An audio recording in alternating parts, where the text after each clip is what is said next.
Welcome back to my YouTube channel GK by Rashmi Singh and मैं आपकी दोस्त रश्मि सिंह लेकर आई हूँ आज फिर नए टॉपिक को, क्योंकि लास्ट क्लास में हमने पढ़ा था पुर्तगीज़ के बारे में कि पुर्तगीज़ कैसे यूरोपियन, हमारे फर्स्ट यूरोपियन पुर्तगीज़ जो थे, जो हमारी कंट्री में आए थे।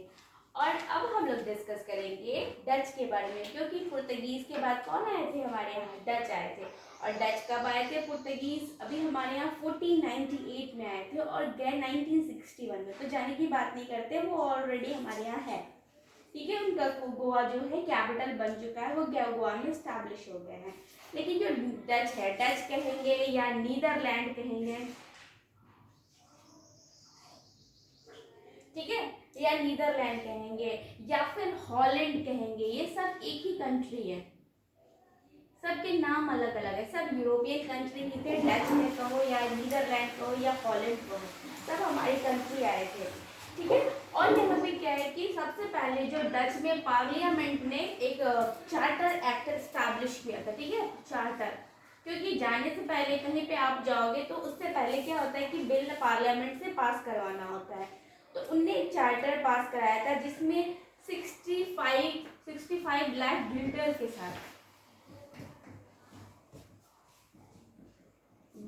के साथ उन्हें 21 ईयर्स के लिए, ओनली 21 ईयर्स के लिए उन्हें क्या किया गया? अपना व्यापार, ट्रेड स्टार्ट करने की अनुमति मिली, परमिशन मिली। कहाँ पे? जो ईस्टर्न एशियन है वहां पे। ठीक है, तो सबसे पहले सिर्फ नॉट ओनली इंडिया में ही वो आए, वो जितनी भी ईस्टर्न कंट्रीज थी एशिया की, उन सारी कंट्री में गए और अपने आप को एक स्टैब्लिश कंट्री, एक स्टैब्लिश ट्रेडिंग सेंटर वहाँ पे उन्होंने स्टैब्लिश किया। कहे तो ईस्टर्न हेडक्वार्टर जो था उनका, ईस्टर्न हेडक्वार्टर डच का कहाँ पे बना? उन्होंने बोटाविया में बनाया। ठीक है, ये बोटाविया कहाँ पे है? जाकर्ता, इंडोनेशिया में। ठीक है, जाकर्ता, इंडोनेशिया, बोटाविया में उन्होंने अपना पहला हेडक्वार्टर बनाया। उसके अलावा उन्होंने बहुत सारे ट्रेडिंग सेंटर स्टार्ट किए इंडिया में। 1602 में हॉलैंड जो है वो पहली बार आया था, और 1602 में कहाँ पे आया? सबसे फर्स्ट टाइम मसूलीपट्टनम में आया, जहाँ पे उन्होंने अपना फर्स्ट फैक्ट्री स्टैब्लिश किया। कह सकते हैं कि फर्स्ट फैक्ट्री अब ये कहाँ पे स्टैब्लिश करेगा?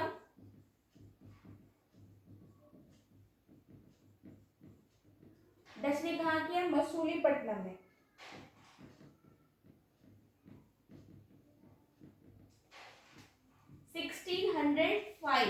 आए कब थे? 1602 में। 1602 में हमारी कंट्री आए थे और फर्स्ट फैक्ट्री स्टैब्लिश किए एक मसूलीपट्टनम 1605 में। अब कह सकते थे कि पहले से पावर में कौन था? पुर्तगीज थे पावर में। तो अब इन्होंने क्या किया? जो मोस्ट डोमिनेटिंग यूरोपियन कंट्री थे ट्रेडिंग के मामले में इंडिया में, और कॉलोनियल स्टैब्लिश भी कर रहे थे, तो ये कह सकते हैं कि ये मोस्ट डोमिनेटिंग पावर जो यूरोपियन था उनके पावर को कम किया, ओवर शेडो कर दिया उनके पावर को डच आने के बाद। ठीक है, और ये स्टार्टिंग में क्या हुआ था कि आप कह सकते हैं कि सबसे इंपॉर्टेंट क्वेश्चन डच से क्या पूछा जाता है कि जो डच थे ना वो क्या किए थे? फर्स्ट स्टार्ट किए थे joint stock company in India.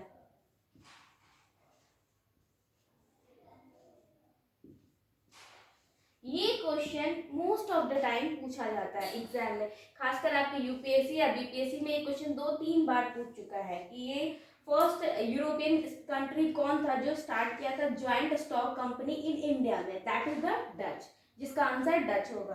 ठीक है, तो देखो डच से क्या होता है कि क्वेश्चन का पूछे जाते हैं, लेकिन जो क्वेश्चन रहेंगे इफेक्टिव रहते हैं, और आप इसको छोड़ दोगे तो फाइनली क्या होगा कि आपका ये क्वेश्चन एग्जाम में भी छूट जाएगा। इसके अलावा बहुत सारे ट्रेडिंग सेंटर भी डच के बनाए गए। डच ने अपना पावर ट्रेडिंग सेक्टर में काफ़ी स्टैब्लिश किया था, लेकिन ज़्यादा दिन तक ये पावरफुल नहीं रहा, क्योंकि अब इसके बाद जो यूरोपियन कंट्री आ रही थी, कौन थी? ब्रिटिशर्स थी, जो मोस्ट पावरफुल सामने आई हमारे सामने। ठीक है, तो उनके पावर के सामने फिर डच जो है वो ओवरशैडो हो गया। कह सकते सकते हैं कि कोरोमंडल, पुलिकट तक में इनकी ट्रेडिंग सेंटर कहाँ कहाँ इन्होंने स्टैब्लिश किया था, जो मोस्ट इंपॉर्टेंट है और एग्जाम क्वेश्चन इसमें पूछा भी जाता है। ठीक है, डच का ट्रेडिंग सेंटर कहाँ कहाँ पे? फर्स्ट ट्रेडिंग सेंटर उन्होंने कहाँ पे स्टैब्लिश किया था? मसूलीपट्टनम में, जो मैंने बताया था। लेकिन नागपट्टनम जो स्टैब्लिश फिर बाद में जो हुआ मेनली वो नागपट्टनम है, पट्टिनम, कब? 1658 में। देन सेकेंड चिंसूरा, क्योंकि एग्जाम में यही ऑप्शंस पूछ देता है और बोलता है कहाँ पे ट्रेडिंग सेंटर था डच का, और ये क्वेश्चन पूछा गया है, इसीलिए मैं आप लोगों को करवा रही हूँ, क्योंकि यहाँ पे वही क्वेश्चंस करवाऊंगी जो एग्जाम में पूछा गया है। मछलीपट्टनम,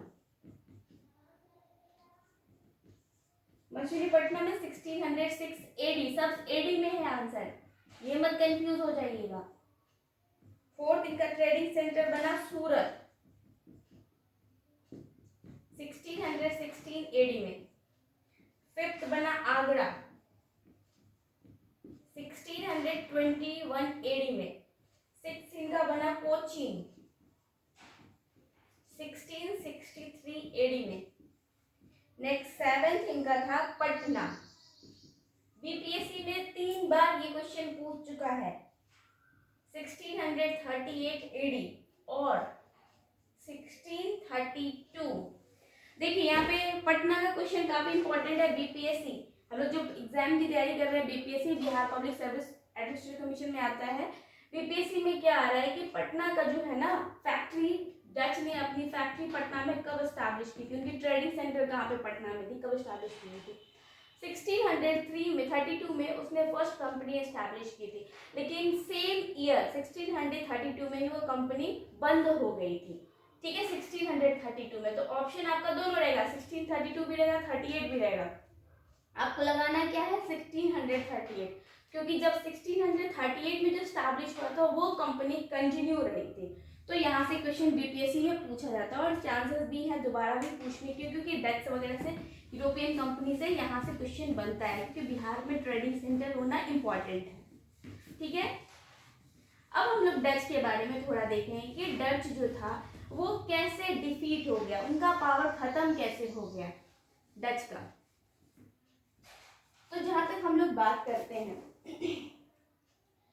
कि जैसे कि इंडिया में इनको रिप्लेस किया गया किसके द्वारा? इंग्लिश के द्वारा। English, that means British east India company.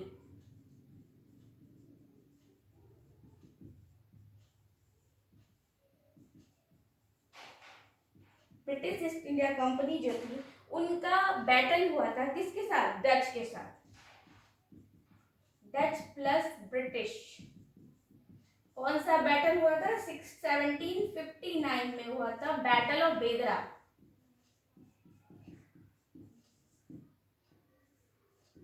जो डिसाइडिंग था किसके फ्यूचर को?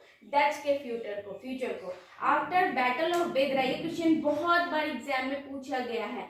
आफ्टर बैटल ऑफ बेदरा 1759 में डच का पावर खत्म हो गया इंडिया से। आया कब था डच?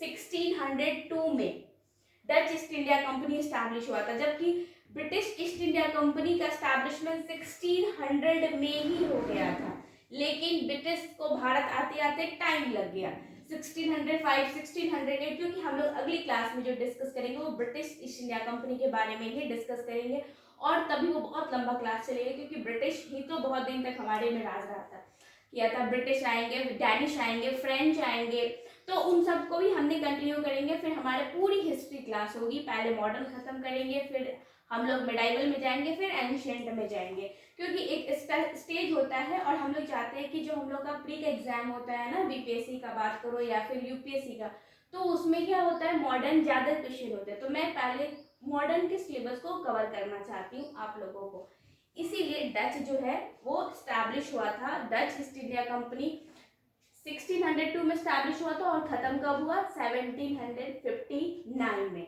तो ये आज के लिए डच के लिए इतना ही है। ठीक है, मिलते हैं नेक्स्ट